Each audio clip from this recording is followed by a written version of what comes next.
Сәлем достар, үздік педагог каналына қош келдіңіздер. Ата-аналар жиналысын жаңа форматта өткізуіңіз керек пе? Қалай ұйымдастыруды білмей жүрсіз бе? Шешімі каналымда. Сонымен қатар, менің сыйым бар. Сыйды алу үшін каналға тіркеліңіз, лайк басыңыз, комментарий қалдырыңыз. Сол кезде дәл осы жиналыстың презентациясын беретін боламын. Ол үшін экрандағы телефон нөміріне хабарласыңыз, олжадан қорғалмаңыз.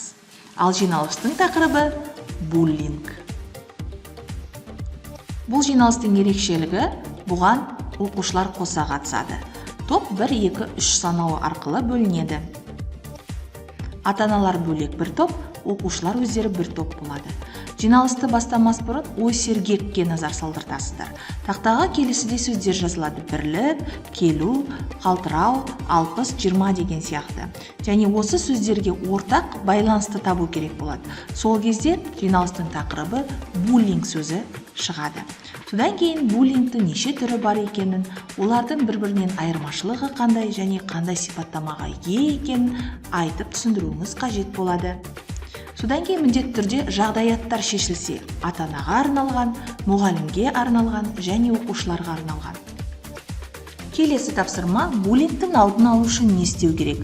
Ата-анаға кеңесті бала берсе, балаға кеңесті мұғалім берсе, мұғалімге кеңесті ата-ана беріп, постер қорғаса, ол одан кейін презентацияда қалай буллингтің алдын алу керектігі көрсетілетін болса.